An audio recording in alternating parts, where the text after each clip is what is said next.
take a high level of shots. Now, Jeff Teague being here is interesting because he does pull Smart off the ball more when they're on the court together. He's a pull-up guy. His pull-up on the step-back threes where he hit 2 in a row was outstanding. Those were my favorite pull-ups of the night outside of Brown's pull-up twos.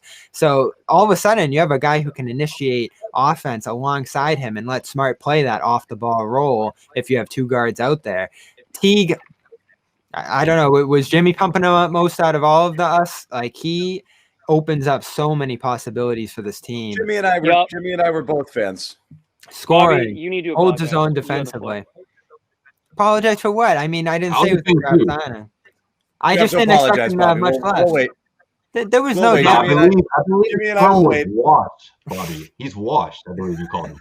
I think he exactly, Joseph. Good memory. That was one of the words he used. We'll wait. I'm gonna put you full screen for the apology.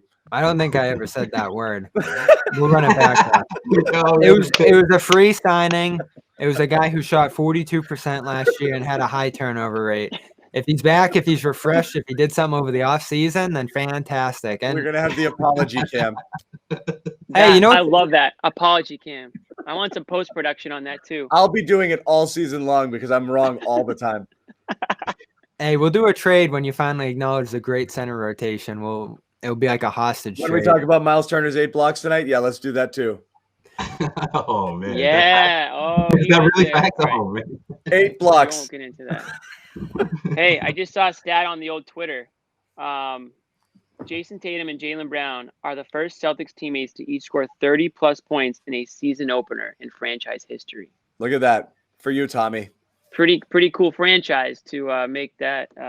That's pretty amazing, actually. To be the first in, yeah. So how did they drop 122 on the Bucks after the offense that we watched here for the entire preseason? That's what I want to know. Is like you get the 30 and 30 from the top 2 guys, which seems like something you got to have. Those guys. Yeah, I mean, in some combination, you need like Tatum wasn't efficient, but these guys have to be pumping in between 50 and 55 points a night. At least, yeah. They have to be half your offense, but it was just interesting where you got it from everywhere else. And again, without anything from Marcus, you got Teague, you got Thompson chipping in. You have the Ogilvy, the best 90 seconds of Ogilvy's career. Did he finish it? He was team high plus 22, right? Or plus. He was plus 13 in 6 minutes, seconds after I dogged him on a text saying, "Thank God we haven't seen Semi." He comes in and just the lights went on and the whole game turned around. Yeah. Our audience went. After 6 weeks of Hayward wore off, Semi started catching the flack from the commenters here, and imagine that he comes out and has that unbelievable stretch. The reason he's on this team, there's 2. You know, it was a trade piece, obviously, some salary in case or body in case they have a trade situation, but also a capable defender. And we talked about this. Everybody on the team can step in, defend. I like this closeouts tonight. I like this fronting. And I'm going to go back to the center and the defense situation overall. They didn't start the night great defensively, as you mentioned, John, but as they got in, the switches were sharp. They drew 4 charges on Giannis, and that was great switching from Smart and Tristan out there. I think Smart drew 3 of them. Maybe all 4. So all around. Giannis had 11 fouls tonight, by the way. Yeah. Yeah. So like the defense got sharper as the night went on. They got great personnel on that end. That's another reason I like Teague too. Game-saving chase down steal at the end of the game off DiVincenzo. Dude's a Everybody pro, on his team defends. Guy's a pro. I mean, no turnovers tonight either. So yes, how do you score 122? 3 turnovers through the first 3.5 quarters of this game. I don't know with how many they ended with, but ball control. It's a Steven staple. It was our biggest concern coming into the year. And at the end of the night, they only finished with 7 turnovers, most of those in garbage time. I'm telling you guys, it reminds me of those first few years, man, where it was like, all right, if we're gonna see the Celtics pull an upset against a top-notch team, it was gonna be like 17 threes or and 27 or 29 assists and anywhere close to 50%. Like that was sort of the formula. Sure, And but the Bucks shot the lights out. Milwaukee shot 52% 51% for the game too. You know, right. So I you mean, think that would be enough to close out the Celtics, but it wasn't. I mean, obviously that shot from Tatum, and was, they were 40% from three. The Celtics were 45% from three, 18 for 40. So a lot of that stuff happened late. Celtics only got to the line 11 times. Milwaukee 18. So you know, it was one of those. It was. Again, it was they shot pretty well, but you're right. I mean, if this was one of those nothing is going in games from three, it could have been a 20-point loss. You're right. Right. And I think defensively was huge too. I mean, what, 4 charges on Giannis? Like, what other team does that? We've seen that before. 3 of them on Marquez where the Grant took the last one. I think every team does it. It's just how many refs call it. Yeah. The guy charges on every possession, but he gets the benefit of the. Marcus is obviously, number one when it comes to that, but also Grant Williams, man, that was a huge play. Put on the bench.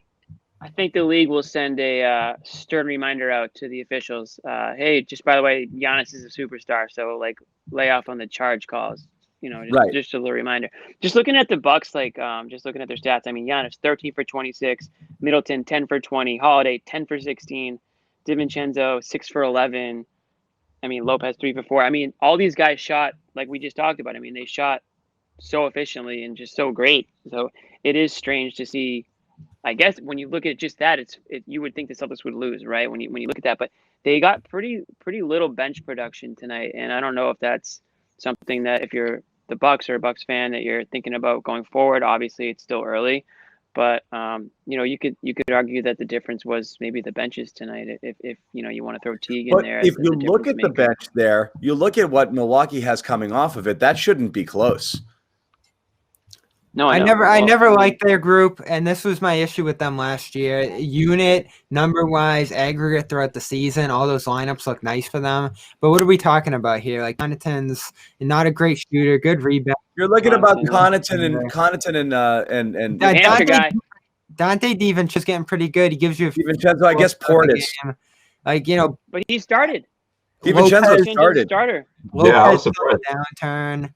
I don't love their depth. I never have. It's kind of a lot of overrated depth pieces there to me individually. Now they come together. The coach brings it all together. They run a drop system that's excellent defensively usually, unless you're running up against a shooting effort like this. That's something you have to consider too for the Celtics tonight, is they're going against a team that drops back on the threes the way that Philadelphia did last year. So you get some extra space on those. They're daring you to shoot almost, and that's why Brown gets all those looks in between too. So a conducive effort to what the Celtics want to do offensively. Pull up. Now, is that going to work against other offenses? Is that going to be a consistent offensive engine for your team? We talked about shot selection a ton coming into this year. I thought it was okay at times tonight. I thought it was early in the shot clock. Daniel Tyson crunch time, shooting a kick out 3 that bricked. Some of the similar problems we saw last year. And in recent years with this team in terms of shot selection, finding the right guy in the right moment, and using your clock. It was excellent at times. Other times you were just throwing up prayers. And ultimately your game kind of ended. Your win kind of ended on a prayer there from Tatum at the end. Excellent player who's capable of doing that. But this was a case tonight. The Celtics just nailing pull-up shots and that driving you to victory. And that might not be sustainable. We saw other moments where the offense rode some great passing and all that stuff, but it felt more like pull-up tonight, didn't it?